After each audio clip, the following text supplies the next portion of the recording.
Високи добиви от есенните култури очаква земеделският производител Живко Катранджиев, който се занимава с зърнопроизводство в житницата на България, Добричкия регион. За да прибере на време и без загуби дългоочакваната реколта, той се подсигурил с високопроизводителен 5-сламотръсен комбайн.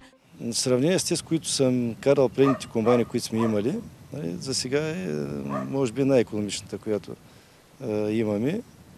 Бункера наистина нарочно сме го избрали по-голям, да поема повече и оттам идват и част от икономиите.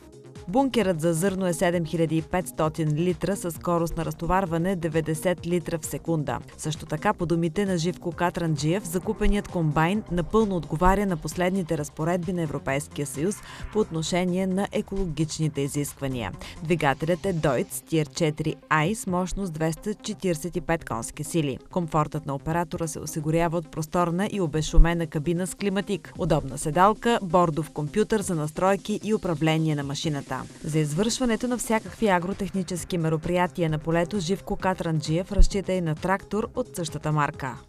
За сега съм доволен с тая техника и се справяме добре. Нямаме проблеми на полето, с обработките нямаме проблеми. Дано да е така и занапред.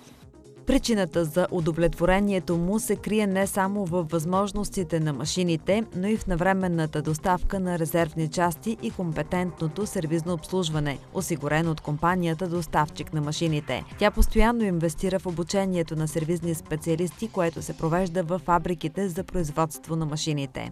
За сега, когато имаме нужда, слава Богу, бързо реагират. Тежки повреди нямаме по машините, обикновено ги ползваме за обслужване. И такива текущи ремонти, които са много успешни, ги викаме да дойдат да помагат. Използването на оторизиран сервиз дава на фермерите спокойствие, че машината е в сигурни ръце. Фирменият сервис е фирмен сервис. Те са запознати добре с машините.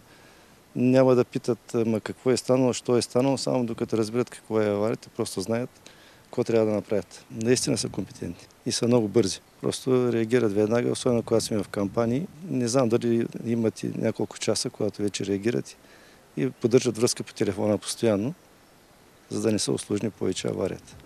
Редовните профилактични прегледи на техниката намаляват до минимум времето за нейния престой. Всяка пролет преди сезона на жътвата компанията вносител прави безплатни прегледи на зърнокомбайни. Тя разполага с необходимото количество резервни части, а ако нещо липсва, се доставя максимално бързо в рамките на 12 часа.